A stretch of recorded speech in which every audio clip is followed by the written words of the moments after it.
미국 표현에 보면 이런 게 있습니다. 당신이 뭘 먹느냐가 당신을 어떤 사람인가를 만든다. 근데 오늘 보면은 의에 줄이고 목마른 자는 배불러질 것이다. 여기 보면 우리가 먼저 의라는 것을 잘 볼 필요가 있습니다. 제가 의를 우리 국어사전 한번 찾아봤어요. 그래서 이렇게 써져 있더라고요. 사람으로서 지키고 행하여야 할 바른 도리. 그리고 의는 뭐냐? 그럼 불의에 대항하는 사람. 이렇게 되어 있습니다. 자세히 들여보면 뭡니까? 공통적인 게 굉장히 유교적인 개념이에요. 그러니까 우리 사회 속에는 의를 그랬을 때 그런 식으로 의를 이해하면 곤란하다는 겁니다. 성경을 보면은 의는 좀 다른 면으로 접근하고 있습니다. 의를 얘기하면서 마치 동전의 양면이 있듯이 두 면으로 접근을 해요. 한 면이 제일 중요한 건 뭐냐 하면 바로 하나님과의 관계라고 하는 측면에서 의를 정의합니다. 인간은 어떤 존재입니까? 가장 걸 잘 보여주는 게 로마서 3장이에요. 로마서 3장에서 보면은 특별히 뭐가 돼 있냐면 한 사람도 의 없이 죄인이고 누구도 의를 행할 수 없어요. 그래서 의인은 없대 하나도 없어요. 결국 율법의 행위로 하나님 앞에서 의롭다 할 육체가 하나도 없어요. 전도서 7장 20절도 참 재밌게 써 있습니다. 이렇게 돼 있습니다. 선을 행하고 전혀 죄를 범하지 아니하는 의인은 세상에 없기 때문이다. 그래서 마치 그를 갖다가 예레미야서 13장 23절엔 아주 재미있는 비유를 가져옵니다. 악에 익숙한 이들이 선을 행할 수 없는 것은 마치 표범이 그 반점을 변하게 할 수 없음 같다. 스스로 해결할 수가 없다고 하는 것이죠.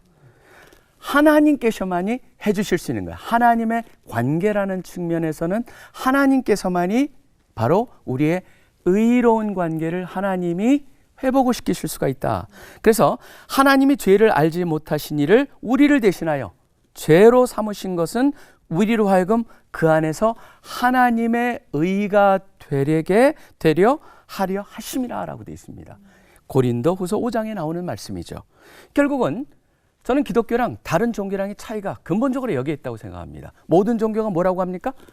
이렇게 살아야지 의롭게 될 수 있습니다를 얘기합니다. 근데 기독교는 뭐라고 합니까? 당신이 의롭게 될 수 있는 건 이미 해결됐어. 그렇기 때문에 하나님과의 의로운 관계를 회복한 길은 바로 뭐예요? 만일 우리가 우리 입으로 예수를 나의 주라고 시인하고 그리고 하나님께서 그를 죽으신 같이 살리신 것을 마음에 믿으면 구원을 얻는다고 그랬어요. 그래서 마음에 사람은 마음에 그것을 갖다가 믿어가지고 의에 이르고 입으로 시인하여서 구원에 이른다라고 되어 있습니다. 결국은 하나님이 우리를 회복하셨던 그것을 믿음으로써 우리는 하나님과의 관계의 의. 근데 하나님과의 관계라는 면에서 의가 있다면 또 동전의 다른 면은 뭡니까? 우리의 삶의 방식이라는 면에서의 의로움입니다. 로마서도 그렇게 구성이 되어 있습니다. 전반부가 바로 하나님과의 상태, 상황, 관계라고 하는데 초점이 맞추고 있다면은 바로 12장부터는 뭐가 나오냐면 우리의 삶을 그럼 어떻게 살 것이냐라는 데 초점이 맞춰져 있습니다. 요한일서 2장 29절에도 이렇게 되어 있죠. 너희가 그가 의로우신 줄을 알면 의를 행하는 자마다 그에게 난 줄을 알리라. 삶의 방식에서 어떻게 되는 거예요? 우리가 의로운 것을 선택해야 된다는 것이죠. 빛의 자녀들이기 때문에 빛의 자녀답게 살아야 되는 선택을 해야 된다. 그게 바로 삶의 방식으로서의 의라고 할 수가 있습니다. 제가 질문 한번 던져보겠습니다. 혹시 밤에 잠이 오지 않아 뒤척거리다가 뭐 합니까? 일어나가지고. 제일 가는 곳이 어디죠? 화장실? 화장실 가요? 전 냉장고 앞을 가야 돼요. 냉장고 앞을 가서 냉장고 열어놓고 출출한데 뭘 먹을까? 그래서 성경에 나오는 무엇을 먹을까, 무엇을 마실까가 다른 의미로 다가오죠. 진짜 뭐 먹지? 사실은 그걸 제가 말씀을 드리는 게 어떤 심리학자가 이런 얘기를 했습니다. 요새 사람들, 현대인을 보면 영혼의 허기와 육신의 허기를 혼돈하고 있다.